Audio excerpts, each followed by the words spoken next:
সম্মানিত ভিউয়ার্স, আসসালামু আলাইকুম। আজকের একটা বিষয় নিয়ে আলোচনা করা জরুরি। সেটা হলো, আমরা যদি গোটা বিশ্বের দিকে তাকাই, কয়েকটা পরাশক্তি দেশ ব্যতীত ছোট ছোট যে রাষ্ট্রগুলো আছে, সেই রাষ্ট্রগুলোর সরকার ব্যবস্থা ভেঙে ফেলা হচ্ছে। আর এই ভেঙে ফেলা মূলত একটা এজেন্ডার অংশ। এই এজেন্ডা বাস্তবায়িত করতেছে নিউ ওয়ার্ল্ড অর্ডার, অর্থাৎ দাজ্জালের যে এজেন্ট তারা। বিশেষ করে ছোট ছোট যে রাষ্ট্রগুলো আছে, সেই রাষ্ট্রগুলোর গণতান্ত্রিক সরকারকে বিপ্লবের মাধ্যমে, যুদ্ধের মাধ্যমে, অভ্যুত্থানের মাধ্যমে তাদেরকে ফেলে দেয়া হচ্ছে এবং সেখানে সামরিক শাসন জারি করা হচ্ছে। অনেক মানুষ, অনেক জনগণ মনে করেন যে সামরিক শাসন দেশের জন্য সবচেয়ে সুফল বয়ে আনে, কিন্তু অনেক মানুষ এর গভীরে প্রবেশ করে না যে সামরিক শাসনটা আসলে কি। সামরিক শাসনটা হলো দাজ্জালীয় শাসন। দাজ্জালের শাসন ব্যবস্থাই হলো মূলত সামরিক শাসন। এই শাসন ব্যবস্থায় আপনি কিছুদিন, কয়েক মাস ভালো থাকতে পারবেন, পরবর্তীতে তারা পুনরায় আপনাদেরকে শোষণ করবে। আপনাদের মতামত, আপনাদের অধিকার এগুলো খর্ব হবে। তো আমরা যদি বিশ্বের সমস্ত ছোট ছোট রাষ্ট্রগুলোর দিকে তাকাই, তাহলে আমরা দেখতে পাই যে সেই রাষ্ট্রগুলোকে, সরকারগুলোকে উৎখাত করে সাময়িক শাসন জারি করা হচ্ছে। তো এইটার দ্বারা নিউ ওয়ার্ল্ড অর্ডার প্রতিষ্ঠার জন্য দাজ্জাল এক ধাপ এগিয়ে এসেছে।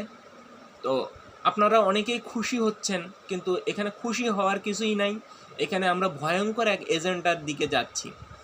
এখানে দাজ্জাল আসলে দুইটা রোল প্লে করে। দাজ্জাল সবসময়, দাজ্জালের চরিত্র মূলত দুটো। একটা হলো তার কিছু ভালো গুণাগুণ, দ্বিতীয়টা হলো তার অন্তরালে খারাপ গুণ। অর্থাৎ তিনি প্রথমে প্রকাশ করেন হলো ভালোভাবে, কিন্তু কার্যকলাপ করেন হলো খারাপভাবে। অর্থাৎ আপনি যেটা মনে করতেছেন যে এই সরকার অনেক দুর্নীতি করতেছে, ওই সরকার অনেক দুর্নীতি করতেছে, অমুক দেশে অনেক দুর্নীতি হচ্ছে। তো আপনাদেরকে একটা বলি, যখন কোনো ছোট দেশ রাষ্ট্রনায়ক বা সরকার প্রধান পরিচালিত হয়, তখন সেই দেশে দুর্নীতি হবে, কারণ ছোট দেশে দুর্নীতি হয়। আর দুর্নীতি না থাকলে আপনি কখনোই দেশ সঠিকভাবে পরিচালিত করতে পারবেন না, কারণ এগুলো ছোট দেশ, মৌলমানবিক চাহিদার নেই বললেই চলে, যার কারণেই আসলে দুর্নীতিটা হয়। তো দুর্নীতি সম্পর্কে আমি বলতে চাচ্ছি না। তো এখানে দাজ্জাল এই ছোট ছোট রাষ্ট্রকে আগে প্রথম টার্গেট করতেছেন এবং নিউ ওয়ার্ল্ড অর্ডার বাস্তবায়নের জন্য তিনি সাময়িক শাসন জারি করতেছেন। আমরা যদি আমাদের আশেপাশের বিভিন্ন দেশের দিকে তাকাই, সবগুলো দেশে কিছু না কিছু যুদ্ধ, অভ্যুত্থান এবং বিপ্লব এগুলোই চলছে।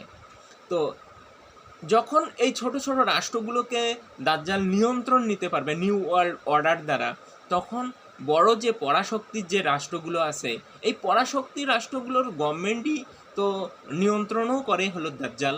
কারণ দাজ্জালের মানে ভোটাধিকার প্রয়োগের মাধ্যমে যে কে গভর্নমেন্ট হবে, কে গভর্নমেন্ট হবে না, সেগুলোও কিন্তু দাজ্জাল নিয়ন্ত্রণ করে, এবং সে সেটা করে হলো নিউ ওয়ার্ল্ড অর্ডারের মাধ্যমে, তার কিছু এজেন্ট দ্বারা। তো এখানে অনেক বিষয় আছে, এগুলো গভীর বিষয়, এগুলোতে আমরা না যাই। তো এই যখন ছোট ছোট রাষ্ট্রগুলো তার গুরুত্বপূর্ণ কিছু রাষ্ট্রগুলোকে যখন তিনি সামরিক শাসন দ্বারা নিয়ন্ত্রণ করতে শুরু করবেন, তখন তারা ওয়ান ওয়ার্ল্ড অর্ডার প্রতিষ্ঠা করতে তাদের জন্য সহজ হবে। কারণ গণতান্ত্রিক রাষ্ট্রে আপনি যদি নিউ ওয়ার্ল্ড অর্ডার প্রতিষ্ঠা করা সম্ভব না, কারণ এইখানে তো ভোটাধিকার প্রয়োগ হবে, ভোটাধিকার প্রয়োগের মাধ্যমে আপনি সরকার নির্বাচন করবেন। সো ওইখানে কখনোই নিউ ওয়ার্ল্ড অর্ডার প্রতিষ্ঠা করা সম্ভব নয়। যখনই আপনার সেনাবাহিনী কর্তৃক, মানে সেনা শাসক হিসাবে প্রতিষ্ঠা করা যাবে, তখনই নিউ ওয়ার্ল্ড অর্ডার প্রতিষ্ঠা করতে মানে করাটা দাজ্জালের জন্য সহজ হবে। তো আপনারা দেখবেন যে গোটা বিশ্বে এখন নিউ ওয়ার্ল্ড অর্ডার প্রতিষ্ঠায় ব্যস্ত দাজ্জাল এজেন্টরা।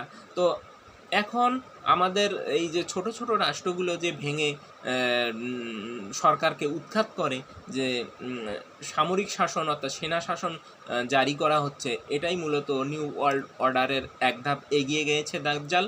এবং এটা যদি বাস্তবায়িত হয় তাহলে দাজ্জালের জন্য খুব সহজ হবে। আসলে সত্যি বলতে কি, দাজ্জালের আর্মিরাই হবে কিন্তু দাজ্জালের বাহিনী, এটা মাথায় রাখতে হবে আপনাদেরকে। হ্যাঁ, দাজ্জাল দাজ্জাল চাচ্ছেই যে একটা গোটা বিশ্বের মধ্যে একটা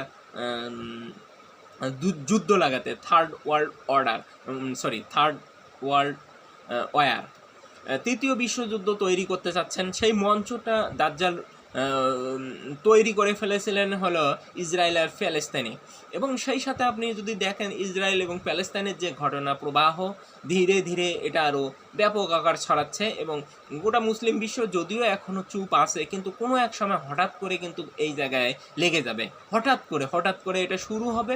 এবং সমস্ত গভর্নমেন্ট যদিও এখন দাজ্জালের অনুসারী, কিন্তু একটা সময় দেখা যাবে ওখানে ছোট ছোট বিদ্রোহী গোষ্ঠী জন্ম লাভ করবে এবং তারা এর প্রতিরোধ করা শুরু করবে। তো এটাই দেখার বিষয়।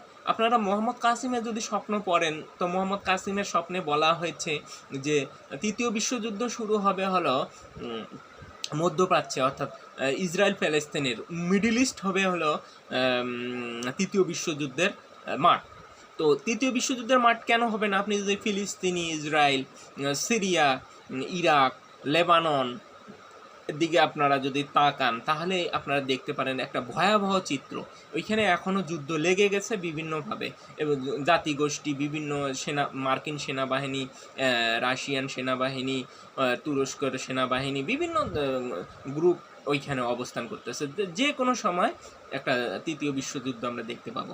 সেই সাথে আমাদের উপমহাদেশে একটা মোহাম্মদ কাসিম একটা যুদ্ধের কথা বলেছেন, এটাও তৃতীয় বিশ্বযুদ্ধের অংশ। সেটা হলো গাজওয়াতুল হিন্দ, অর্থাৎ এই উপমহাদেশে ভারতবর্ষের ভারতবর্ষের এই যুদ্ধটাকে বলেন।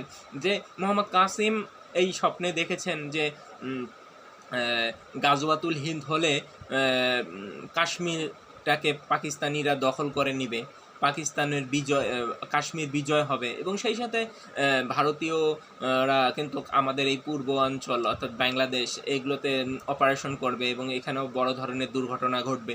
তো গোটা ভারতবর্ষ এখানে ইফেক্ট হবে, বাংলাদেশ, ভারত, নেপাল, ভুটান, মিয়ানমার তো চলতেইছে, মিয়ানমার থেকে শুরু করে সমস্ত দেশগুলো আসলে এখানে জড়িয়ে পড়বে যুদ্ধে।